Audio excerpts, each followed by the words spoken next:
Good morning. Oh, that's not what I usually say. I usually say, good morning, beloveds. So let me take a deep breath and start that over.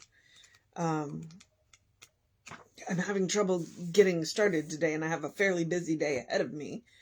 Along with, I got to go to the park today, and the woodpeckers were just messing with us. I mean, straight up. They followed us around. It's like almost, there were a couple of times where we didn't even see the birds. Tom threw a peanut to a squirrel and suddenly the woodpecker was there.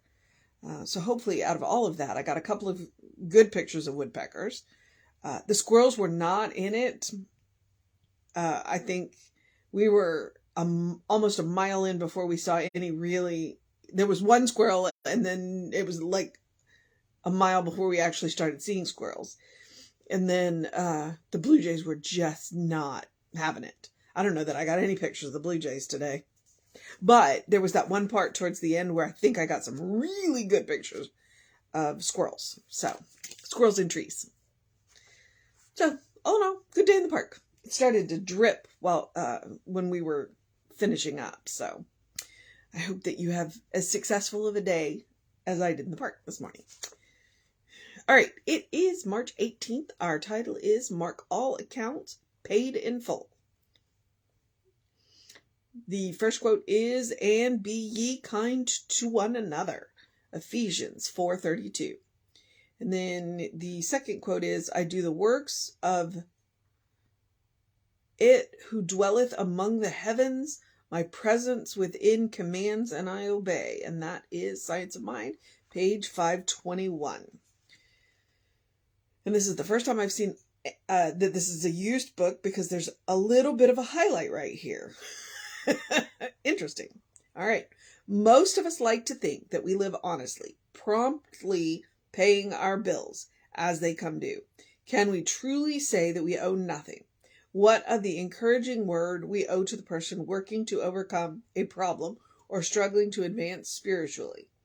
What of that word of praise withheld from an over concern of inflating an ego? How easy is it for us to apologize to correct some slight to another? Let us not forget that we owe what we owe ourselves. Are we taking care of the body we take so for granted? Do we properly claim that which rightfully belongs to us? Although we deserve the best, we must claim it. We attract to ourselves what we are in consciousness, no more, no less. Let us give ourselves a mental house cleaning each day, releasing any negative thoughts which may have entered our consciousness. We can only give from the storehouse of what we have, so we must love ourselves enough to accept only the very best for ourselves and those close to us. Ernest Holmes expressed it beautifully when he wrote, "My love goes out to everyone in the world. I do not exclude anything, for I love all nature and everything that is. I keep all my accounts current. I owe no one praise, gratitude, or love because I freely express these gifts each day. I take from life the very best fruit for myself, for I realize I cannot give to others unless I first give to myself." And that is Shirley Briggs. And you'll hear Reverend Jesse talk about wanting the best, okay? When you want the best for yourself, that's good. But, and here's where it's a both and. When you want the best for yourself, you have to want the best for absolutely everybody, even people you don't like. You cannot exclude anybody from wanting the best. Now, why is that? Because of oneness. If you try and exclude anybody from the good, then you are excluding yourself from the good, because in the end, we're all one. And so I think that's kind of what Shirley Briggs was after today, is let's lean into that oneness, and let's lean into not denying ourselves or anybody else what it is that we want, need, and desire. So if you owe somebody an apology, give them the apology. If you owe somebody praise, like if somebody does a really good job, then praise them. Even if you're not happy with them, because frequently that's what'll happen. Either one of two things will happen. Either somebody will do a really good job and you're afraid of overinflating their ego. Well, that's not your problem. If you owe them praise, give them praise. Or they've made you upset, like you're upset with them for whatever reason, and they've done a good job and you don't want to praise them for the good job. Now, the funny thing about that is if you are upset with somebody and then you praise them, it can come out sarcastically. And then they're like, wait a minute. So that's why she's recommending that mental house cleaning. It's like, you know what? You got to let yesterday go and live today. So no matter what they did yesterday, if they do a good job today, then you say, you've done a good job today.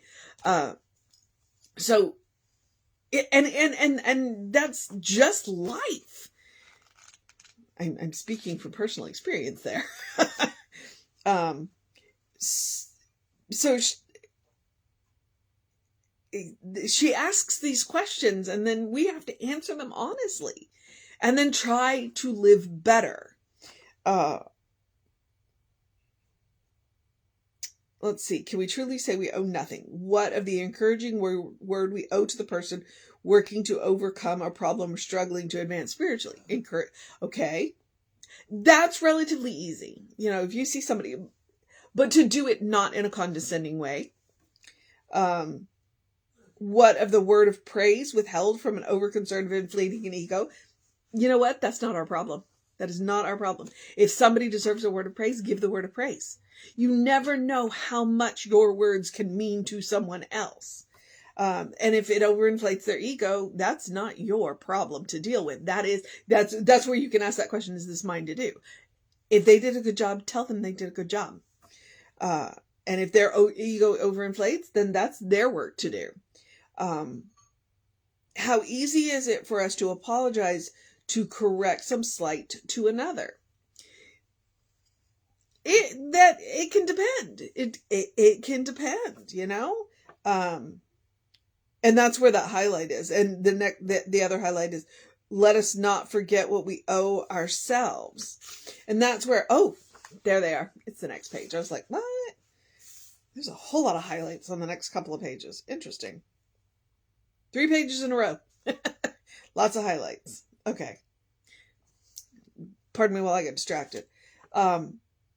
Let us not forget what we are. Are we taking care of the body we take so for granted? Now, we have heard in the 3 years that I have been doing this, we have heard a lot of talk about taking care of the body, because I'm a big believer in taking care of the body. It is the vehicle that we walk around in, and it was our gift from Spirit to allow us to do what it is that we're here to do. Do we promptly claim that which is right, that rightfully belongs to us? That's where we can go back to that question of, why do we have to ask for things? God knows what we need. Yes, well, we have to ask for things to signal our willingness to accept those things. Although we deserve the best, we must claim it. We attract to ourselves that which we are in consciousness, no more, no less. So then you look around your life and go, is this really what I've been asking for? House cleaning. That's why she suggests it. We have every right and every reason to accept the best, because we are not taking good away from anybody else. Okay. When we accept the best for ourselves. And that's where it reminded me of that consciousness of oneness. It's like, you accept the best that comes to you, and then expect the best that comes for everybody else as well. We cannot deny good to anybody else. 1, it's not within our power. And 2, when we do that, we're denying our own good. We're denying our own good. So that's very important. Let us give ourselves a mental house cleaning each day, releasing any negative thoughts which may have entered our consciousness. And one of the reasons why that is so important, and I would say, do it before you go to bed. It's like, okay, did I do my best today? Maybe not. But you know what? I'm going to let that go. and I'm going to do better tomorrow. All right. So just let everything go when you go to bed, get a good night's sleep. And then when you get up in the morning, look around and see if there's anything left. And then just, like it's a brand new day. It's a brand new day.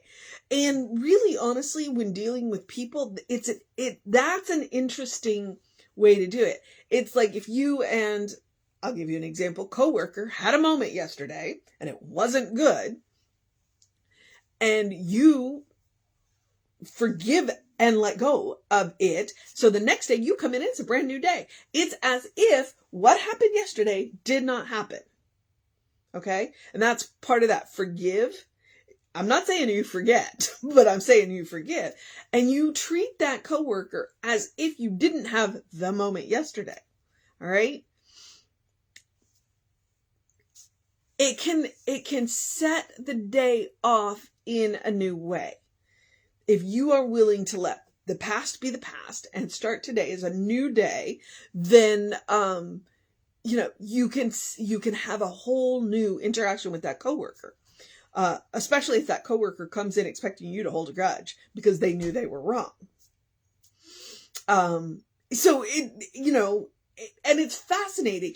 And honestly, then it can make a significant change in your relationship, wherein, going forward, you may have a different relationship with that person. Or perhaps in another case, you come in, it's a brand new day, and you are not holding on to what happened yesterday. And maybe you were the one that was wrong. And so when you come in, maybe you apologize, and then they are caught off guard going, well, wait a minute. I was expecting, it's like, I'm sorry about what happened yesterday. Clearly, in this case, I was wrong. And I apologize. And, and it can set it off. And so this is what she's talking about. This is that paid in full. And maybe you don't apologize, but you just, go on as if, and start a new relationship. It happens, just let yesterday go. So do that mental, if you want a mission today, clearly you've got your mission today. Do that mental house cleaning. I would suggest doing it before you go to bed so that you get a quiet night's sleep. And then when you get up in the morning, if there's any last little cobwebs, sweep them out and start your day anew. Start your day afresh. According to quantum physics, we are constantly being remade, so it's possible. And don't worry so much about what an apology will cost you. Don't worry so much about overinflating an ego. It's not yours to do. If the apology is yours to give the apology. What they do with it's on their own. And I would say occasionally it's a good idea to apologize to yourself. It's like, if you have not been treating your body as well as you could, apologize to yourself. Apologize to your spirit. It's like, if you're not getting enough rest. Do that. And then accept the best for yourself. And be willing to accept the best for yourself. And then expect the best for yourself and everybody else. I think and think about that oneness. It's like nobody gets left out of the good. Nobody gets left out of the good. All right. The mission today, should we choose to accept it? I've already said that.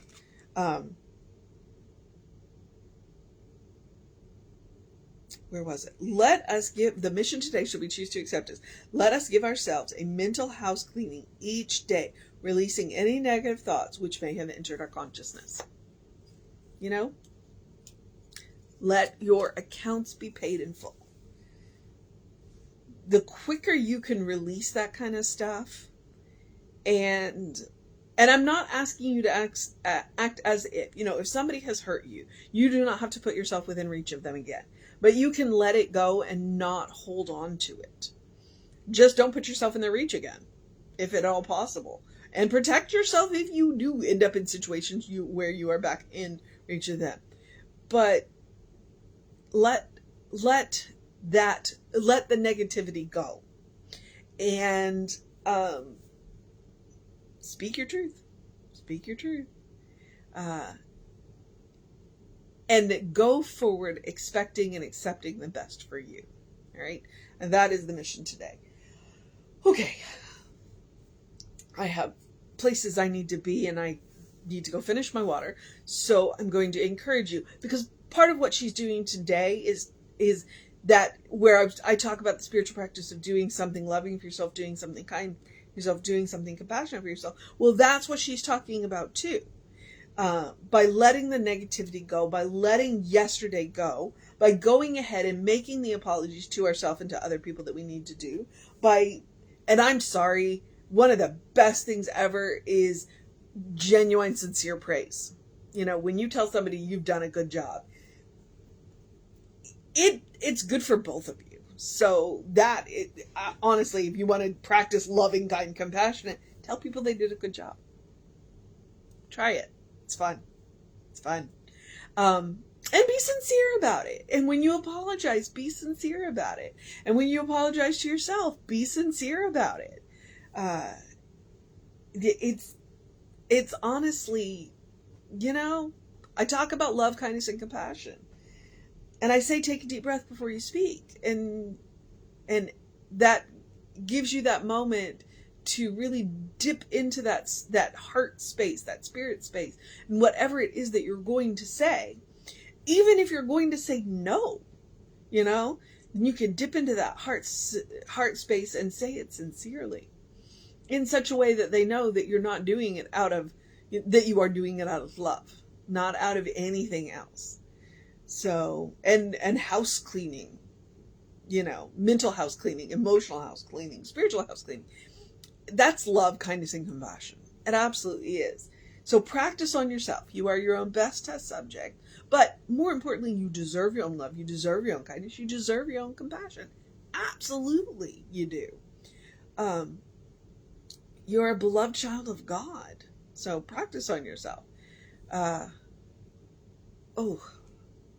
There's weather. My head is kind of going, you've got a lot to do, and the weather is what it is.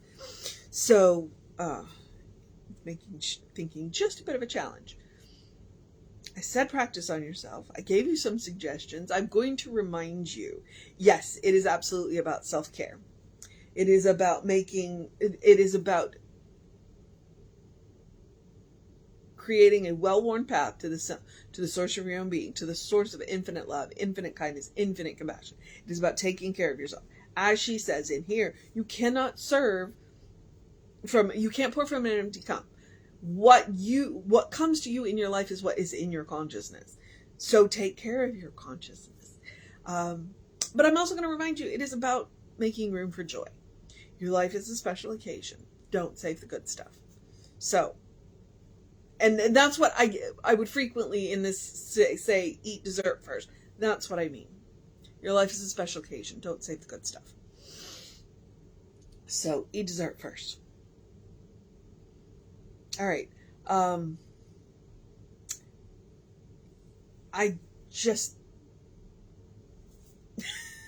I'm betting the barometric pressure is either dropping or raising, because my brain just completely shorted out.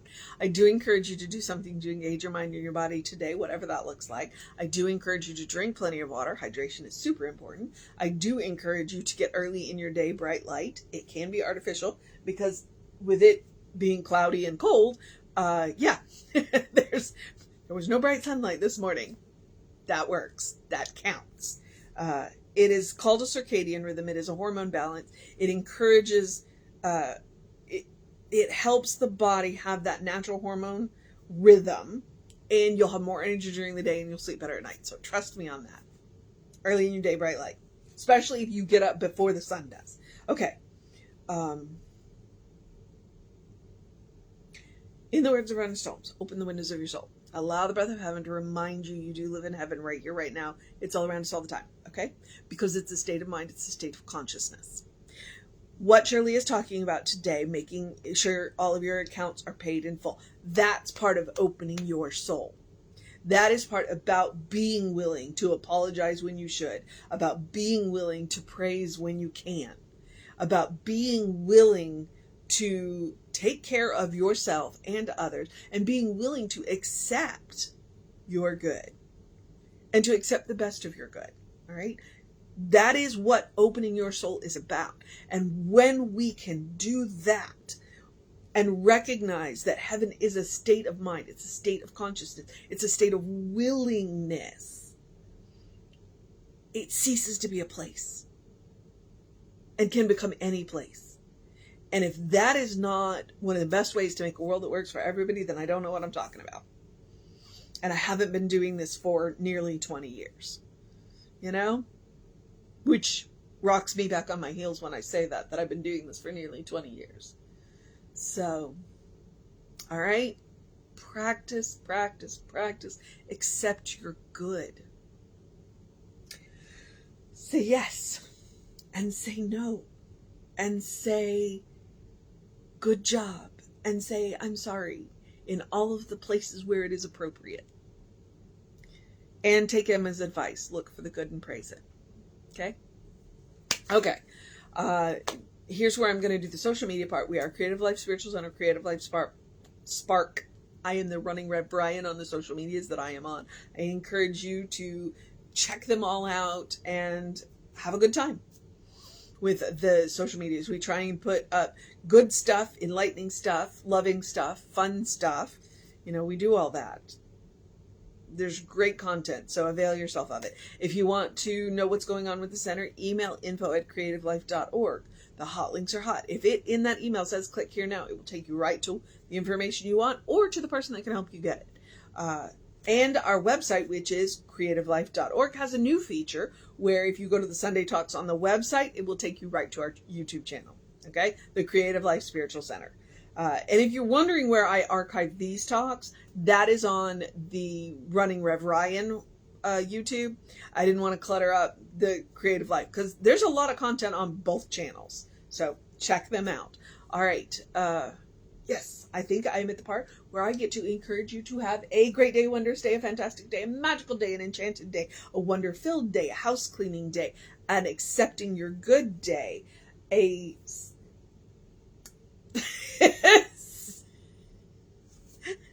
I'm trying to go back through the questions she asked. Accepting your good day, accepting your best day, a saying good job day, apologizing when necessary day, a catter day, a cuddle with your fur babies day, a tell somebody that you love them day, a good day. And if that is too much pressure, simply have a day because you are enough just as you are. You're a beloved child of God in whom God is well pleased, always and forever. Okay? Know who you are. You are a brilliant light, a divine spark. You are spirit in motion. You are God in action. You are a godling. That is the truth of your being. So make regular trips to the source of your being. Make regular trips to the source of infinite love, infinite kindness, infinite compassion. Make regular trips to the source of your good. All right? Know who you are. Know who you are. All right, I think I'm at the part where I get to remind you Reverend David should be on around 5 p.m. with you. I'll be back with you around 9 a.m. tomorrow. Tomorrow being Sunday, we will have a service for you, an amazing service for you, a wondrous service for you, a good service for you. Okay. And I just need to stop talking and remind you that you are loved. So take care of yourself, and I will see you next time.